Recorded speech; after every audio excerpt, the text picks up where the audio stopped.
अस्सलाम वालेकुम दोस्तों, मैं उम्मीद करती हूँ आप सब खैरियत से होंगे।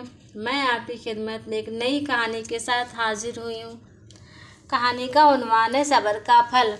किसी बड़े शहर के एक पुराने मगर जिंदा दिल मोहल्ले में करीम नाम का एक मेहनती, दयानतदार और नरम गो इंसान रहता था। वो एक छोटी सी दुकान चलाता था जहाँ वो रोज़मर्रा का सामान बेचता था। नमक, मिर्च, तेल, चीनी, दालें और कभी कभी बच्चों के लिए कुछ रंगीन टॉफ़ियाँ भी रखता था। उसका दिल बहुत बड़ा था लेकिन जेब हमेशा छोटी रहती थी। जिंदगी उसके लिए आसान नहीं थी। दिन भर मशक्क़त के बाद भी उसकी आमदनी इतनी ना थी वो सुकून से 2 वक्त की रोटी खा सके, मगर उसके चेहरे पर हमेशा मुस्कुराहट रहती थी। वो हर हाल में शुक्र अदा करता था और सब्र का दामन कभी ना छोड़ता था। करीम की ज़िंदगी में एक चीज़ कभी तब्दील ना हुई, उसकी ईमानदारी। ग्राहकों को पूरा नाप तोल, औरतों से अदब से बात, बुज़ुर्गों का एहतराम, बच्चों को प्यार, और जो भी कोई मांगने आता उसकी हैसियत के मुताबिक कुछ न कुछ दे देता था। इसलिए उसके कारोबार में नफ़ा नहीं बल्कि नुकसान ही होता था, मगर उसका इखलाकी फर्जिया भी था। एक दिन की बात है जब गर्मी जोरों पे थी और करीम के माथे पर पसीना की बूंदें चमक रही थी। एक चमचमाती कार उसके दुकान के सामने आकर रुकी। कार में से निकला शहर का मारूफ सेठ बलदेव। उसकी शोहरत उसे मिली नहीं थी अपने माल व दौलत की वजह से, मगर उससे ज़्यादा बदनामी मिली थी अपने तकब्बुर, लालच और धोखा ही की वजह से। लोगों से ज़मीन हथियाना, कारोबारी मुआहदा तोड़ना, गरीबों की मजबूरियों का फ़ायदा उठाना, ये सब कुछ बलदेव के रोज़मर्रा का मामूल था। बलदेव ने करीम की दुकान को देखा, फिर उसके कपड़े को देखा और ज़ोर ज़ोर से हंसा। उसने अपने मैनेजर से कहा, ये आदमी अब भी ईमानदारी से काम करता है? पागल है ये। देखो, दिन में पसीने में शराबोर हो रहा है और फिर भी खुश है। उसे शहर में आगे बढ़ना है तो दिमाग और धोखा दोनों ही इसे चाहना होगा, सिर्फ मेहनत से कुछ नहीं होता है। करीम ने ये सब कुछ सुना लेकिन खामोश रहा। उसकी आंखों में लम्हे भर को दुख था, फिर भी मगर उसने अपनी गहरी सांस ली, अल्लाह का नाम लिया और अपने काम में लग गया। वो जानता था कि वक्त सब कुछ बदल देता है। वो जानता है कि वो किसी इंसान से नहीं अपने रब से उम्मीद रखता है, और सब्र करने वालों को लिए अल्लाह हमेशा खुशखबरी ही सुनाता है। करीम ने उस दिन के बाद से अपनी मेहनत में और शदीद पैदा कर ली थी। वो सुबह सवेरे सूरज निकलने से पहले दुकान खोलता, सफाई करता, दुआ पढ़ता और फिर ग्राहकों के लिए दिल से इंतज़ार करता। उसने दुकान में नई तरतीबें सामान को रखी थी और कुछ नए पुराने वाजिब आलात भी, कर्ज भी माफ़ कर दिए थे जो उसकी दुकान से उधार ले गए थे। उसकी दुकान में अब सिर्फ चीज़ें नहीं मिलती थी, दुआएं भी मिलती थी। ग्राहक दुआ भी देते हुए जाते थे, अल्लाह तेरे कारोबार में बरकत करेगा। महीने गुजरते गए, साल भी गुजर गया, हालात धीरे धीरे बदलने लगी।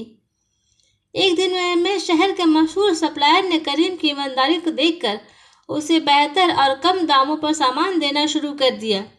वो जानते थे कि ये आदमी किसी को धोखा नहीं देगा।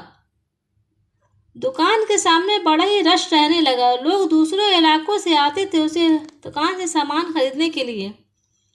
अब वो भी दिन आ गए जब करीम को अपनी दुकान के बराबर वाले प्लॉट खरीदने का मौका मिला। अल्लाह के करम से उसके पास इतने पैसे हो चुके थे वो बिना कर्ज के ज़मीन खरीद सके। उसने अपनी दुकान को दुगना बड़ा कर लिया और अपने साथ 2 मजीद मुलाजिम रख लिए। एक वो नौजवान जो कभी सड़क पर भीख मांगा करता था और दूसरे एक यतीम लड़का जो मदरसे में पढ़ता था। करीम इन दोनों को तनख्वाह देता, खाना खिलाता और उनकी इज्जत करता जैसे वो उसके अपने बेटे हों।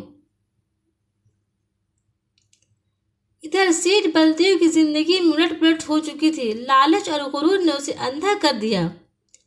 एक दिन वो एक बड़े सूद में फंस गया जहां उसने जाली कागजात पर दस्तखत किए थे। केस अदालत जा पहुंचा और उस पर जुर्माना भी लग गया और वो कैद में भी चला गया। कारोबारी हल्के ने उसे मुंह मोड़ लिया था।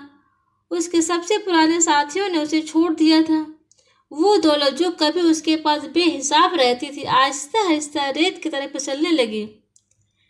जिसने कभी जमीन खरीदी थी अब छोटे से फ्लैट में किराया अदा न करने की वजह से फ्लैट भी उसे छोड़ना पड़ा और वो एक दिन सड़क पर आ गया। आखिर वो दिन आ ही गया जब बलदेव भटकते भटकते थके कदमों से उसी गली में आया जहां कभी वो करीम का मजाक उड़ाया करता था। मगर अब मंजर बदल चुका था। करीम की दुकान अब न सिर्फ मुकम्मल जनरल स्टोर बन चुकी थी बल्कि उसके ऊपर एक छोटा सा दफ्तर भी था जहां वो नौजवानों को मुफ्त कारोबारी मशवरे देता, कर्ज व हंसना देता और हर महीने जरूरतमंदों के लिए राशन भी फ्री में बांटता था। बलदेव की आंखें भर आई।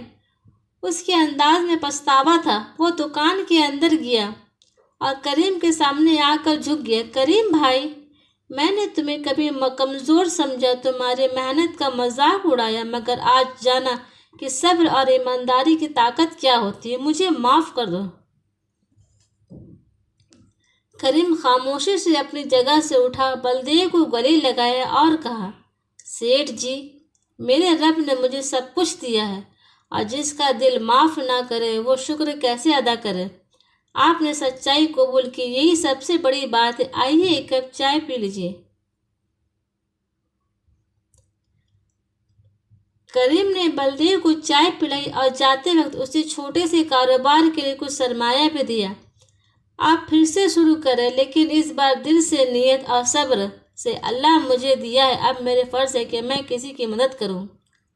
बलदेव की आंखों में आंसू थे और दिल में नई उम्मीद थी। शहर में यह खबर फैल गई, करीम ने अपने दुश्मन को माफ़ कर दिया, उसे उठने का मौका दिया और वो यूं दुकान नहीं एक दरगाह बन गई जहां लोग सिर्फ सामान नहीं सबक भी लेने आया करते थे।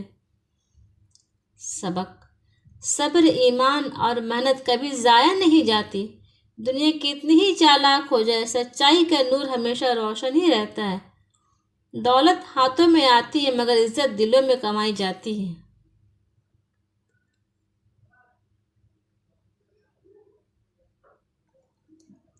उम्मीद करती हूँ कि आपको मेरी ये कहानी ज़रूर पसंद आई होगी।